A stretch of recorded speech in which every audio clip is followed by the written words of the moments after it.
So yeah, so I think Harpreet gave a like little bit of introduction about AWS Step Function, which is part of a serverless. So most of you would have heard of it. I mean, most of us are familiar with Lambda, Node.js, serverless functionalities. But here, let's see how do we orchestrate different services inside serverless and see how we can create some scalable some workflow. So AWS Step Function is like is a better candidate to create a workflow. Let's see what are all the possible business use cases. So I'm going to introduce myself. I'm Pradheepa. I'm a senior software engineer at Discovery Networks. So I work mostly on AWS services, and recently in the past 2 years, I've been working on serverless. So AWS Step Function is kind of new, added by AWS, but it has been kicking. The popularity is like big because of its use cases. So I'm going to present this talk in such a way that I'll give an introduction about why we need AWS Step Function. What is the need for it? Things were very better earlier. Why do we need this? And then I'll see how to build a simple step function, like how long does it take for us to spin up a step function. And then we'll see the demo of it. And then I'll also introduce some terminologies in the context of the step function. So without further ado, let's go further.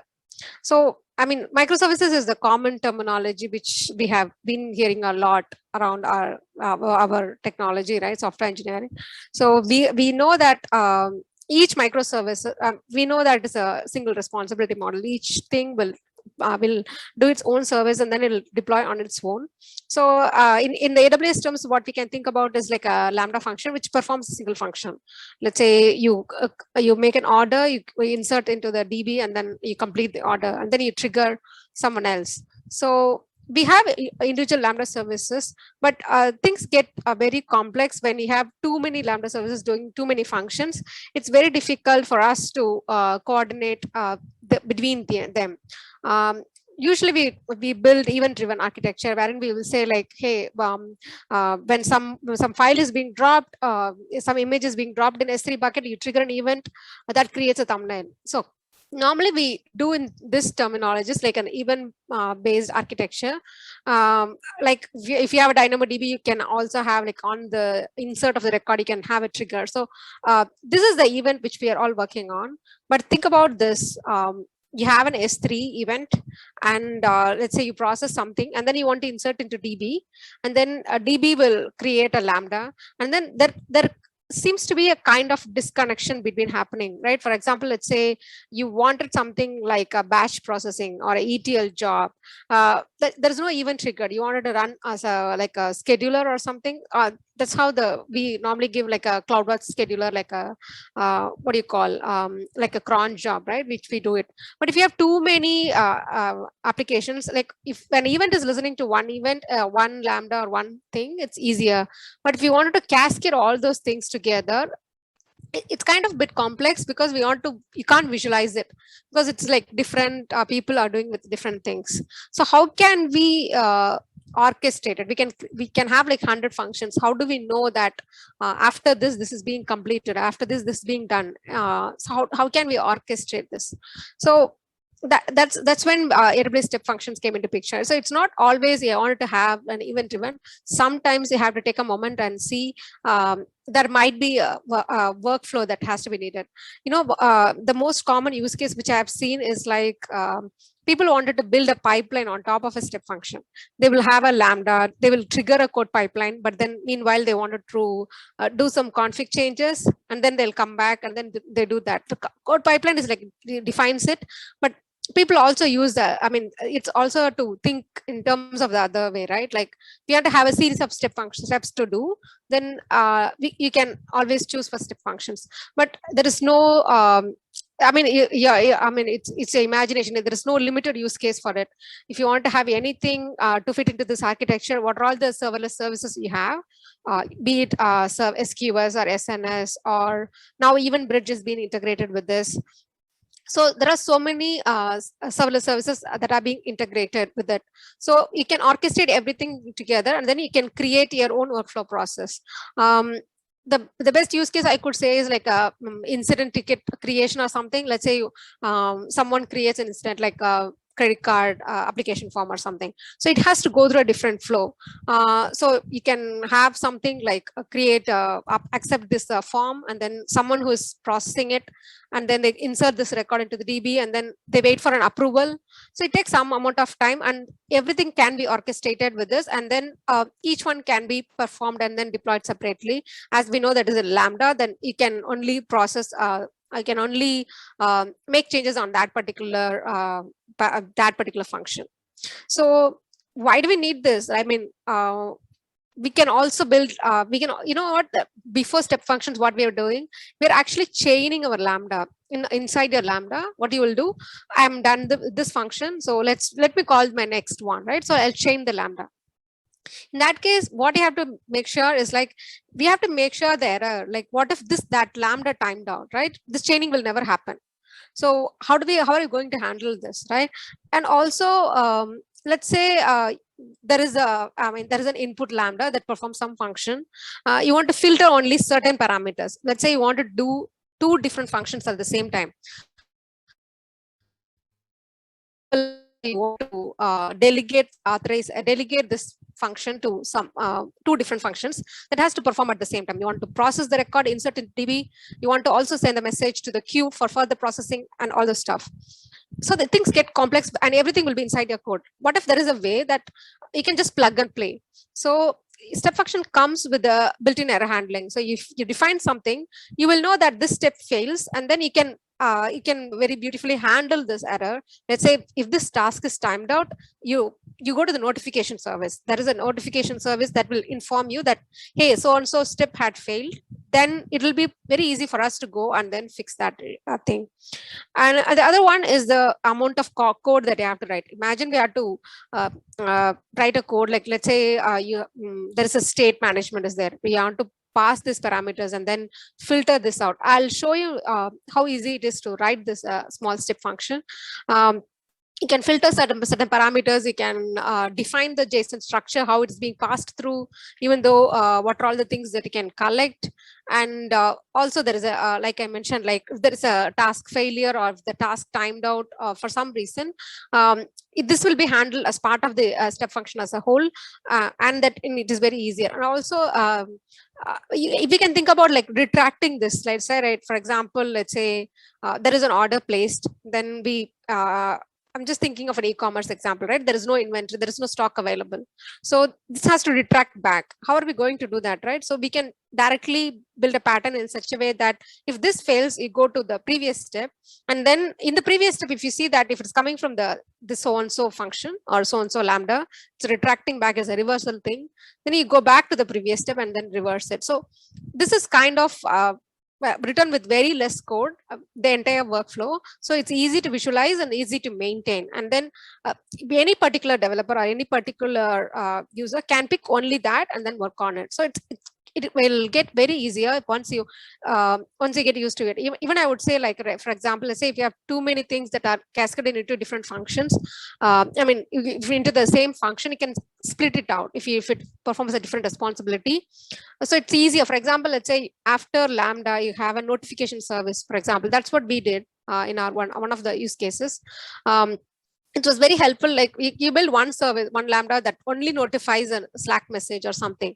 Then any workflow that fails or sends a message, it will just send and will send it to that channel. So you don't have to handle it inside. And then you will have a resilient notification service. So these are all the few advantages, but eventually we can see more. So far we have been talking about step function, right? But we are curious that how does it look like, right? So this is a sample use case which is given in our AWS job. We have AWS batch job. So what you can do is like you submit a batch job, you start the process, and then you notify our success or failure, and then you communicate it. This is as simple as that. Like if whatever we are seeing is like put the service on top of each task. So you have a start, you have something called a start state, and then submit a batch job. Think about it as an AWS batch job. That is an ARN. You have to invoke there and mention the parameters. And then you mention the step saying that if succeeded, go to this step, and if failure, go to this step. As simple as that. So can we only perform bad jobs? It's not like that. Like this is another example. Let's say imagine that seeding the Dynamo table, DB table is the first step, meaning some records are being processed. Your data model records are getting an application log from somewhere. You want to model the data. You want to see how the data, the logs looks like. You want to read the data and then do some Athena queries or whatever. You visualize it. So you see the data. You read the data message from the DB.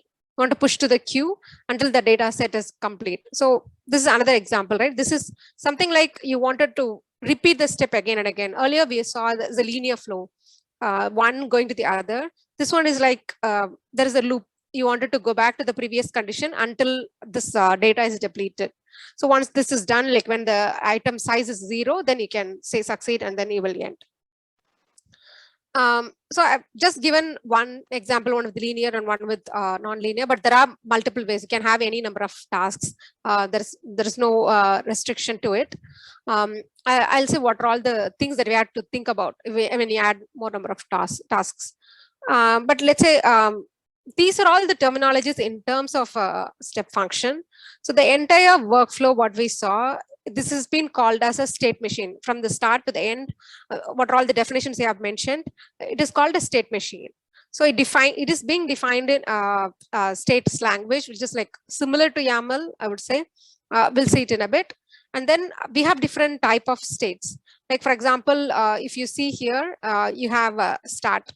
This is one kind of a state. And then if it performs some task, then we call that as a task state. And this is obviously an end state. You can also define something like pass or succeed or failure based on, let's say, the task timed out or something. You can say call the succeed state. And if it's a success, you can say something called fail state. So those are all different types of states available.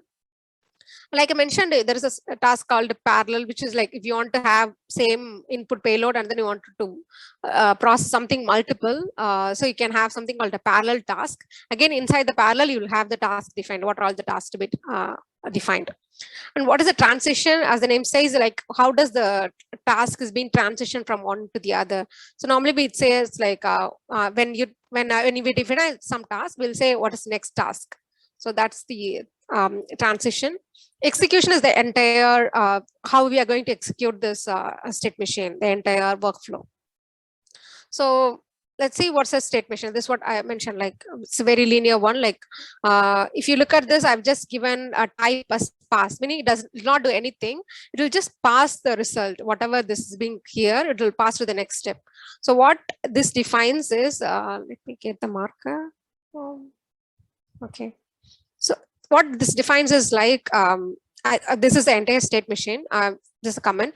So it says like it start at hello. So it does not mean that the state should be in the linear order. You can define it anyways. So what does it mean is like this machine should start at hello. So what are all the states that are defined? That's defined here. This is the state language.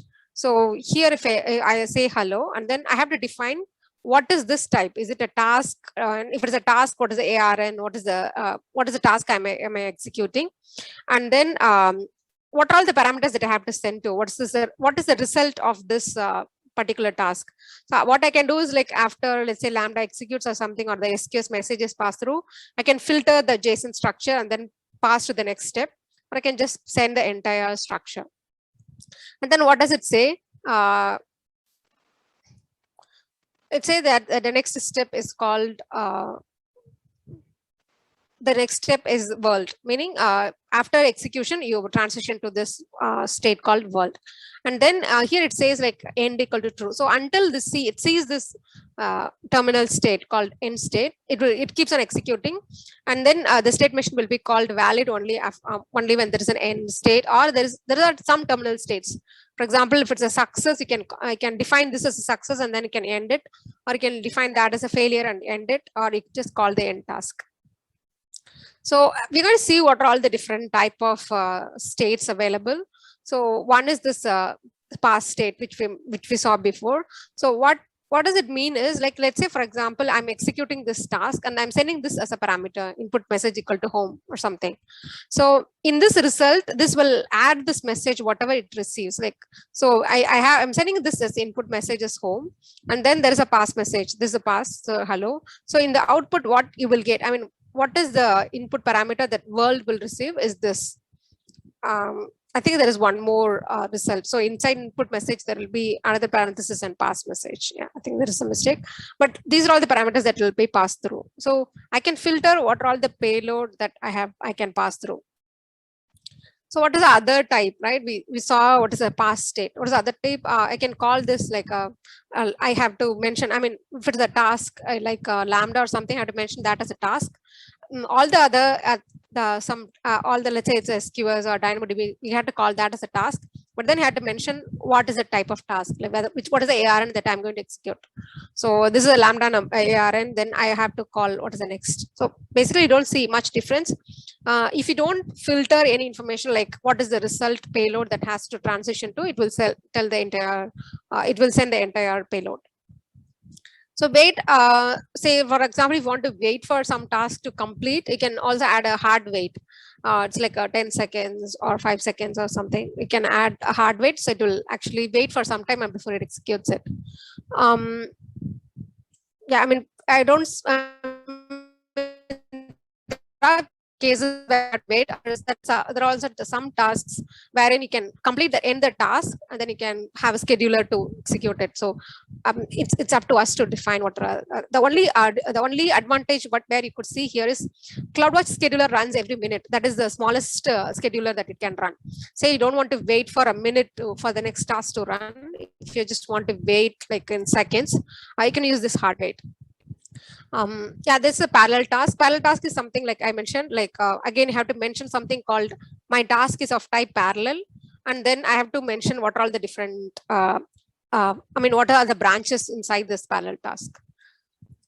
So transitions, as I mentioned, like it will be defined as next, or the process will occur until it sees the terminal state, which I mentioned as like success or failure or end, or any runtime error that occurs. So how can I execute this, right? There are multiple ways you can execute it. One, obviously AWS will give you an API for state functions. You can run it via the CLI and run the execution. Step functions console is again like a Lambda, can I always execute via the console. Console is helpful only if you're running for on demand, whenever you want it to run, right? For example, let's say if you want to run a bad job, that only if it fails or something, like you want to collect the record and show. So console is like, I mean, I think that's the least used one. CloudWatch events, you can attach a scheduler. Like if you are attaching to a cloud scheduler, it can run for every 5 minutes or every 1 minute. You can attach a CloudWatch event. You can have an API gateway attached to this, to the state function, state machine. And what you can do is like, you can act that as a webhook. If you wanted to have a third-party integration, you wanted to integrate it as like a webhook, you can do this, the API gateway. The other one is like, I mean, this is calling itself in the type of task. If it's a Lambda or a SQS or anything, it can also be a state machine. So it can invoke a state machine step function inside another step function. So this is like a nested workflow. You want to repeat the same task, you can use this. So there are two types of step functions, but you might ask why. What is the need for it? It's just going to be like a workflow. Why do we need two different tasks for it? One, if you primarily see, this is the major difference. Even if you have like n number of tasks, like say like 30 tasks or 20 tasks, whatever it is, the entire duration that particular workflow can run is an express workflow. The name says it all. You want to have a short-lived workflow that runs for less than 5 minutes, pick an express workflow. Obviously, I mean, the pricing changes depending on the duration, whatever it's running. So in the standard workflow, it can run for a year. Yeah, imagine that like the use case which I talked about, right, where you submit a credit card application form. You will not know that when you wanted to, I mean, when the approver will approve, or when you will get, when the next state will occur, that it is not going to run within 5 minutes. So in that case, choose a standard workflow. In that case, your workflow, once it is triggered, can wait for a year. So that will be the best candidate for it. Whereas an express workflow, for example, let's say like any job that like a microservices job, like want to process an S3 image processing for 5 minutes. What I mean, let's say you're creating a thumbnail out of it, you know that it is going to be short-lived, then choose 5 minutes. And since it's like a 5 minutes, usually AWS pricing is not, they are priced per second. I mean, the price is not per in, I mean, what do you call? But so in standard workflow, they are priced per transition, like how many transitions are done. Whereas in Express workflow, it's not like that. So it's priced per, I mean, per invocation. I mean, how long it's being run. And then execution, the major difference is like it will run exactly once. It will run at least once. So I wouldn't say like the major difference is in this duration. If you want to have a very short duration workflows, choose Express. Other than that, if you want to have a long like ETL job running or any machine learning stuff, use a standard workflow. So other than that, you will not see any difference, even in the definition or even in the coding language, whatever you are writing, you will not see anything, except there is one configuration that says that this is a standard workflow and this is an Express workflow. So this is building, we are going to build a very quick step function. So I'm personally using a serverless framework. You can use your own choice. You can use Terraform, you can use a CloudFormation template, whatever it is. I find this is convenient. Just wanted to see what we are going to build today. So I created 3 functions, Lambda functions. One will just parse the data, and then the second will just process the record, and then the third one will store. So it's just a linear workflow. So so we'll try to build both standard and Express workflow and see what's the difference. So I'm just going to make some point like why you have to choose serverless, like why I chose serverless. It's like it's more of a YAML driven. So you just have to write some definitions in YAML. You don't have to remember all the CloudFormation templates and all the definitions. So you can have one file and then you can define all your Lambda function handlers, what are all the triggers for the Lambda and the step function definitions and stuff. So yeah, it's up to you to choose whatever you want. I'm just going to show you a quick overview of the code. How does the YAML look like? I'll also build when I can show you. So what is here is like I'm going to use provider AWS, and this is the Node.js environment. And in this file, I have mentioned all the Lambda functions that are available. So now I'm going to create a step function. So my step function definition is here. And then I have created a CloudWatch log group. It is in this file. And then there are some plugins that I have to use to build the step function. So let's look at one by one. So this is my entire function. So what I have to do is like, I have to define my name of the function. And then this is my handler for the Lambda. So I've defined the 3 Lambda here. So I don't know if you can see, but let me. Okay.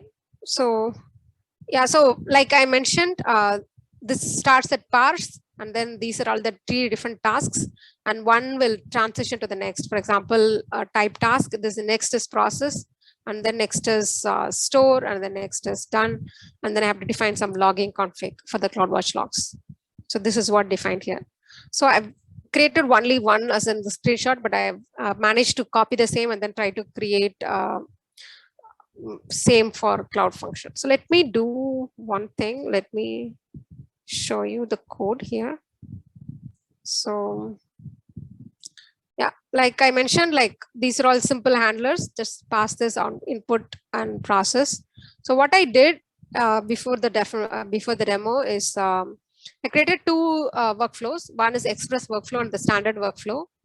Like I mentioned, there is no difference except, so here I have to mention this as an Express in this definition. And like I said, like these are all the states. And if you go here, I have added something like there's no definition, there is no config like mentioned as Express. So that's it.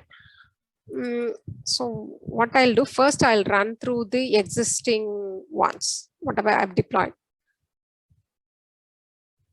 So let me go to Express workflow first.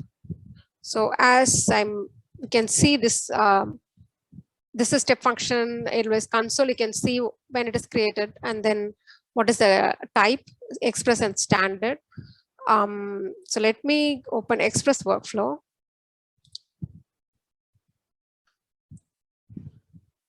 So let me see the for definition first.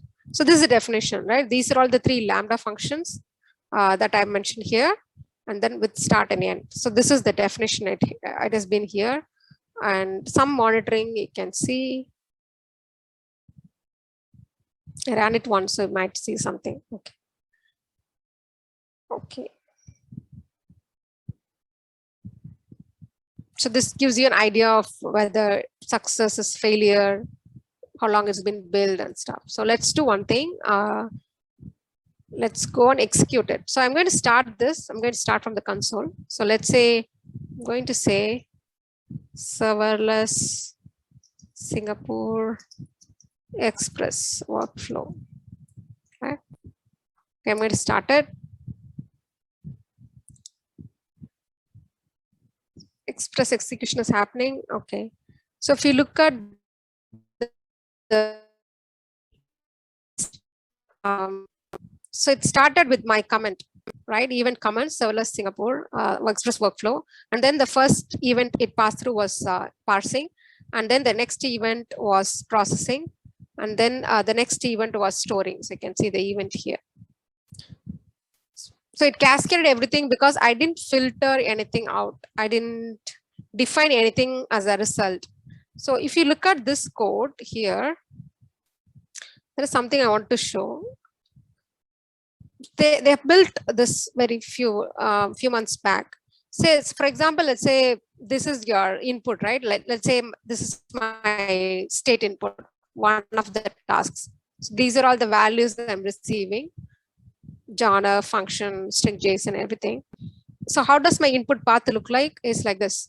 Like if you want to filter input path dot library, you will get this. Let's say you want to get movies, then you will get only library movies inside the library. If you're interested only in movies of genre, let me get it. Yeah.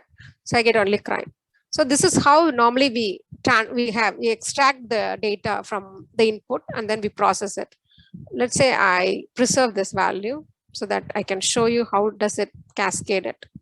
So this is the parameter.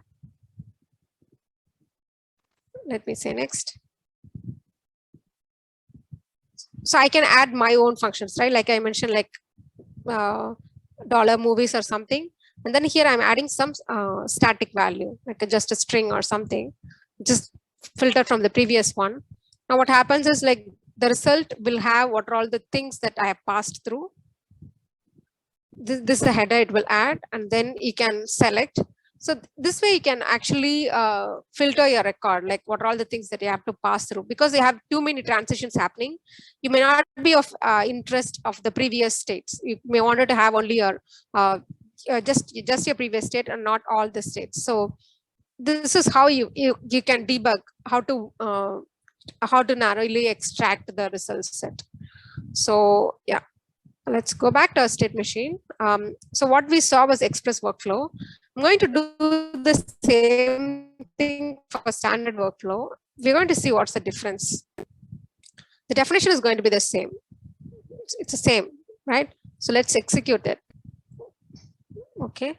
Now I'm going to call Serverless Singapore calling standard. If you look at this, you see this highlight, right? Which you will not see in the graph inspector. I mean, if it's a long process, like I mentioned, if there is a wait process, people are waiting, you can also see this in progress. If it is in progress, it will, since I passed through, it was not doing, you can't see this, but you can see the task where it is being waiting, because it can live for a year. So you can know when is the last executed, and then the event history, and also the status of the execution, which you won't see it in the express workflow.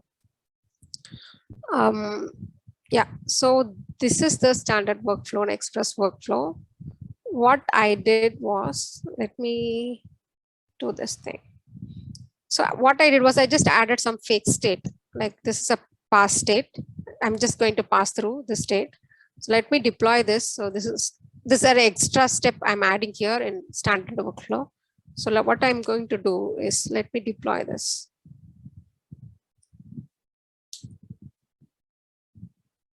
Yeah, this is why I like serverless. So I just call SLS deploy. It will take some time and then it will deploy it. While it is deploying, I want to show how the logs look like. It will be an interesting thing to watch through. Okay, let's go to logging.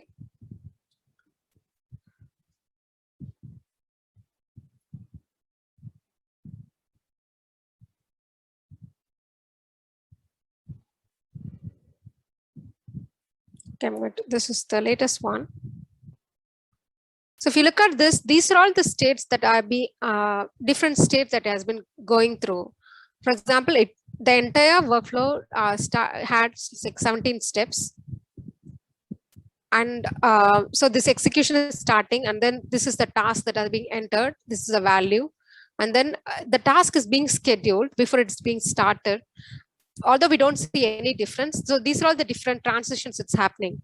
So sometimes when there's a cold start or something, you will have a narrow difference between this scheduled time and the start time.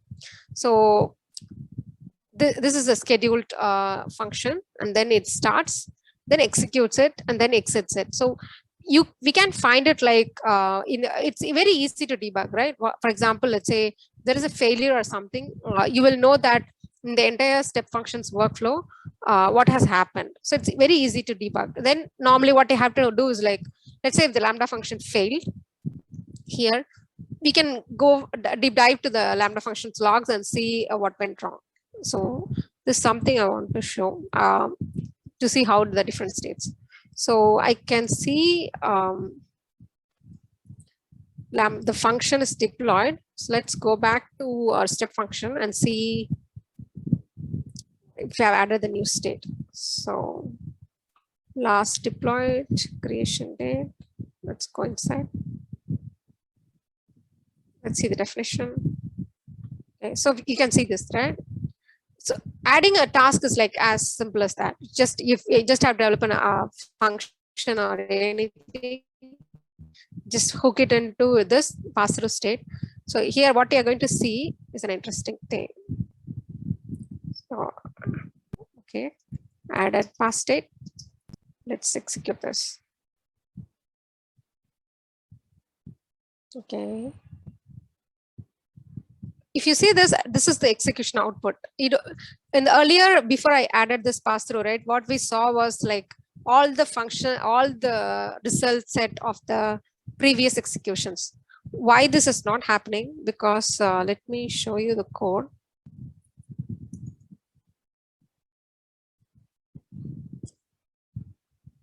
When I added the pass state, I have specifically mentioned that this is a result. In here, I didn't even extract the value from before. So earlier, what happened was, like, I didn't mention any result. So what are all the result that it's been received in the previous task, it has been transitioned. I just want to show that how we can filter out the next set of data. Like I mentioned in the code, like how we filter it. So this is what it's happened, because I've explicitly mentioned that my result is this message. It did not take anything from the output of the previous Lambda. So I think we are done. So let me summarize it. I hope you get some idea. Okay, so this is summary. I think your step functions make your AWS Lambda and other supported services of orchestration easier. Use serverless because it's very easy. And you can add a step function. It's very easy. And then say you wanted to start a workflow and you're not sure which one to choose.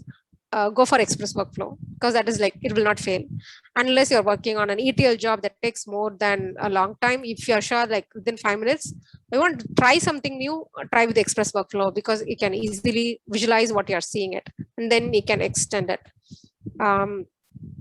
That's about it. So I have documented this in a Medium post. I've shared the post here. I'll also put it in the meetup. So this is my LinkedIn profile. Follow me on Twitter if you want. So I've added the step function demo in my GitHub, and this is the Medium post. So if you're interested, you can have a look at it and leave a comment if you have any questions or comments. Thank you, and I'm done.